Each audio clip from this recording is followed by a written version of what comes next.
Welcome to the state of Ohio. I'm Karen Kassler. Volunteers are now fanning out across the state to gather signatures on a proposal to change how the maps of politicians' districts are drawn. Their amendment would replace the 7 elected office holders on the Ohio Redistricting Commission with a 15-member panel evenly split among Republicans, Democrats, and independents, none of whom could be politicians.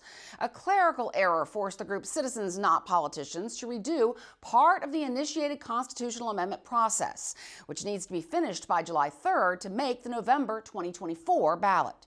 Statehouse correspondent Sarah Donaldson braved the cold earlier this week as 2 Columbus-based volunteers were among a number on the streets kicking off signature collection. To get here, Citizens Not Politicians had to go through the Attorney General's office and the Ohio Ballot Board not once, but twice because of an incorrect date in its first petition. That tiny error put them back a few weeks and prompted them to miss Election Day, often a big one for signature gathering. But a Citizens Not Politicians spokesperson says the campaign still has plenty of time to meet the threshold, and the first signatures are now inked. On Tuesday, Elizabeth Greaser and Amber Decker bundled to canvass High Street near the Ohio Statehouse. Decker has registered voters and collected signatures before. And a lot of the young voters I've talked to are really frustrated with the politics in Ohio.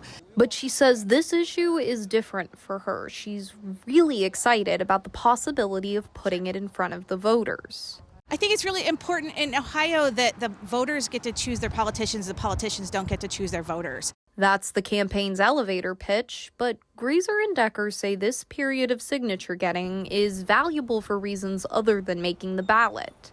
To answer questions and to get voters registered, period. High schooler Malcolm Lane Jr. is a freshly minted eligible voter in Ohio. Decker got him registered. I actually was planning on it for a while now. My family members, my aunt, she actually was getting on me about signing, so I definitely had to get that taken care of. To qualify for the November 2024 ballot, the campaign needs more than 413,000 signatures validated by boards of elections. Now, Citizens Not Politicians is aiming for double that because boards of elections often reject a certain percentage. Sarah Donaldson, Statehouse News Bureau.